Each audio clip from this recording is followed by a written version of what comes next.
शांति की आदत थी, वो सभी का बहुत मजाक उड़ाती।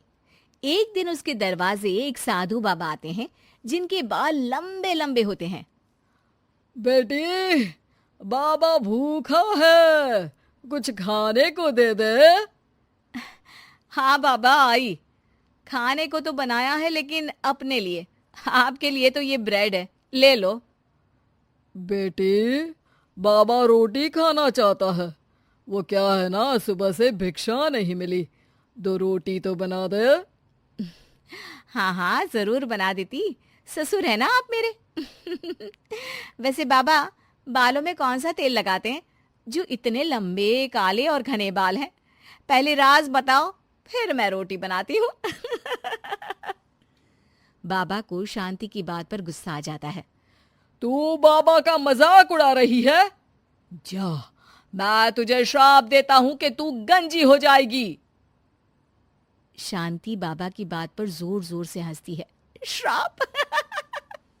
अरे श्राप तो ऐसे बोल रहे हैं जैसे भगवान हो। अरे इतनी ही बात पूरी हो जाती है तो भूखे क्यों घूमते हो? रोटी मांग लिया करो ना। मूर्ख लड़की, तू तो मजाक उड़ाने से बाज ही नहीं आ रही। मैं तुझे और श्राप देता हूं कि तेरे घर में जो भी औरत आएगी सब गंजी हो जाएगी। बाबा वहां से चला जाता है और शांति के बाल धीरे धीरे झड़ने शुरू हो जाते हैं और एक दिन तो वो पूरी टकली हो जाती है और वो अपने पति से कहती है, हाय रे, इस शहर का पानी भी ना कितना गंदा है। एक मेरे मायके का पानी था जिससे नहाने से बाल ही बाल लहराते थे, और एक तुम्हारा शहर। गंजी हो गई हूं मैं। अरे पर मैं ठीक हूं, मेरे 3 लड़कों के बाल ठीक है, एक तेरे ही बाल कैसे चलेगा? बात तो कोई और लगती है। लेकिन शांति को जरा सा भी बाबा का श्राप याद नहीं होता। खैर, दिन बीतते हैं, शांति को विग लगाने की जरूरत पड़ जाती है और एक बार पड़ोसन आती है। अरे शांति, तेरे ना तो सास घर में ना ससुर, क्यों सारा दिन सर ढकी रहती है?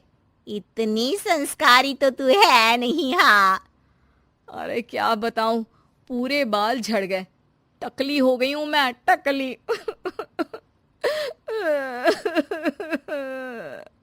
अरे अरे चुप कर शांति, कोई सुन लेगा। एक काम कर, वो डॉक्टर बाल है ना, उनके पास चली जा, वो तुझे आर्टिफिशियल हेयर लगा देंगे, फिर तो पहले से भी बहुत अच्छे बाल लहलाएंगे तेरे सर पर। शांति डॉक्टर के पास जाती है।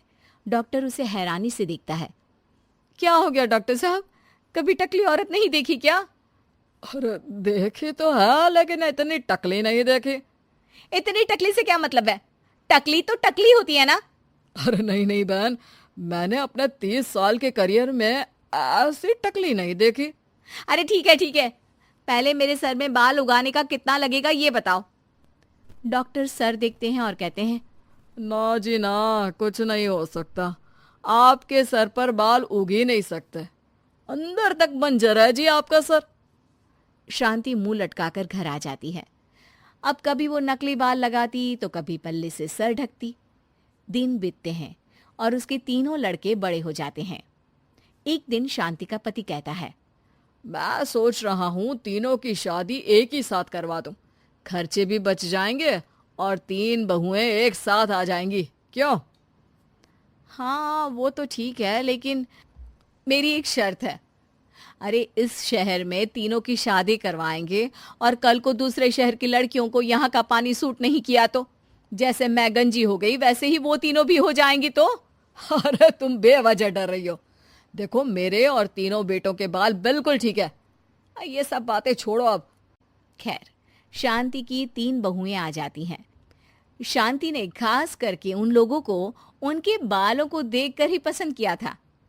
मैंने तो टकली होकर पूरी जिंदगी काट दी, लेकिन तुम 3 के बाल पूरे घर की शान होने चाहिए। किसी के भी बाल कम हुए तो वो मेरे घर में नहीं रहेगी। इस घर में प्यार और इज्जत के साथ रहना है तो अपने बालों का ख्याल रखना होगा। बड़ी बहू कहती है, जी माँ जी, आप चिंता ना करें, मेरे बाल तो इतने बेशर्म हैं कि मैं आज गंजी हो जाऊं तो कल ही बढ़कर घुटने तक आ जाएंगे। दूसरी बोल पड़ी, माँ जी, मेरे बाल तो कभी एक भी नहीं झड़े, चाहे मेरी माँ ने कितना ही चुटिया पकड़कर पीटा हो मुझे। अरे माँ जी, मेरी तो दादी के बाल आज भी ऐसे हैं। माँ के तो आपने देख ही लिए हैं, मेरे बाल की तो बिल्कुल ही चिंता न करें आप। शांति भी बहुओं के लंबे काले घने बाल देखकर खुश रहती। लेकिन ये क्या, माँ जी हाय रे, मेरे बाल के तो गुच्छे गुच्छे निकल रहे हैं। शांति हैरान रह जाती है कि ये क्या, पर फिर भी बाबा की बात उसे याद ही नहीं आती कि इस घर की किसी भी औरत के सर पर बाल नहीं होंगे। ऐसे ही दूसरी और फिर तीसरी बहू के बाल भी झड़ने लगते हैं। शांति सर पकड़कर बैठ जाती है। अरे शांति, क्या हो गया? अब क्यों परेशान दिख रही हो? अरे क्या बताऊं, पहले मैं टकली हो गई, अब मेरी तीनों बहुएं भी टकली होने वाली है। देख शांति, अब तो मामला कुछ और दिख रहा है। कहीं कभी किसी ने तुझे कोई श्राप तो नहीं दिया? अब शांति का माथा ठनकता है और उसे वो बाबा याद आ जाते हैं। अरे हाँ हाँ, वो बाबा आए थे 20 साल पहले। फिर शांति उसे सारी बात बता देती है, लेकिन उसके 2 ही दिन में उसकी बाकी की तीनों बहुएं भी गंजी हो जाती हैं। हाय रे, पापा ने कहा शादी करवा दी, मैं तो गंजी हो गई। ये सब सासू माँ को मिले उस श्राप के कारण है। और कैसे हम लोगों को बोल रही थी बाल नहीं तो घर पे रहने नहीं देंगी। अरे केस कर दो ऐसी औरत पर। तीनों टकली बहुएं शांति के पास जाती है और उसे भला बुरा कहती है। माफ कर दो, क्या करूं अब मैं? तभी वहां पड़ोसन आ जाती है। मुझे उस बाबा की कुटिया मिल गई है, कल सुबह तुम चारों तैयार रहना। अगली सुबह चारों पड़ोसन के साथ बाबा की कुटिया पर जाती है। ये टकली औरतें कहाँ मेरी कुटिया में घुसी आ रही हैं? बाबा जी, आप तो ज्ञानी, परम ज्ञानी हैं, फिर क्यों हम लोगों का मजाक उड़ा रहे हैं? ये शोभा नहीं देता आपको।